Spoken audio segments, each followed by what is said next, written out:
ചേളന്നൂർ പഞ്ചായത്ത് ഭരണസമിതിയുടെ നേതൃത്വത്തിൽ നടന്ന ഫുട്ബോൾ മത്സരം ആവേശമായി. ഗ്രാമപഞ്ചായത്ത് ഇന്ദിരാഗാന്ധി മിനി സ്റ്റേഡിയത്തിൽ LP UP തലം എന്നിങ്ങനെ 2 വിഭാഗങ്ങളിലായാണ് മത്സരം നടന്നത്. ചേളന്നൂർ ഗ്രാമപഞ്ചായത്ത് പ്രസിഡന്റ് PP നൌഷീർ ടൂർണമെന്റ് ഉദ്ഘാടനം ചെയ്തു. ചേളന്നൂർ പഞ്ചായത്ത് ഭരണസമിതിയുടെ നേതൃത്വത്തിലാണ് ഫുട്ബോൾ മത്സരം നടത്തിയത്. MP Velayudhan master memorial winners ട്രോഫിക്ക് വേണ്ടി LP UP തലം എന്നിങ്ങനെ 2 വിഭാഗങ്ങളിലായി മത്സരം നടത്തിയത്.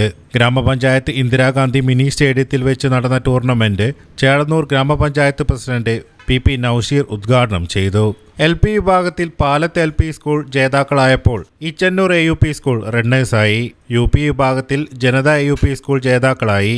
ചേളന്നൂർ AUP സ്കൂൾ പെരുമ്പയിൽ റണ്ണേഴ്സുമായി. വികസന standing committee chairman P Suresh Kumar, ആരോഗ്യ വിദ്യാഭ്യാസ standing committee chairman CP Noushir, മെമ്പർമാരായ സിനി ഷൈജൻ, ശ്രീകല ചുഴലിപ്പുറത്ത്, A ജസീന, പദ്ധതി ഉപാധ്യക്ഷൻ KP Ramesh Kumar, implement officer Rani Sharmila, tournament committee പ്രതിനിധി വിനോദ് ഭാസ്കർ, ഒഫീഷ്യൽ SNGC അനീഷ് എന്നിവർ നേതൃത്വം നൽകി. News bureau Chelannur.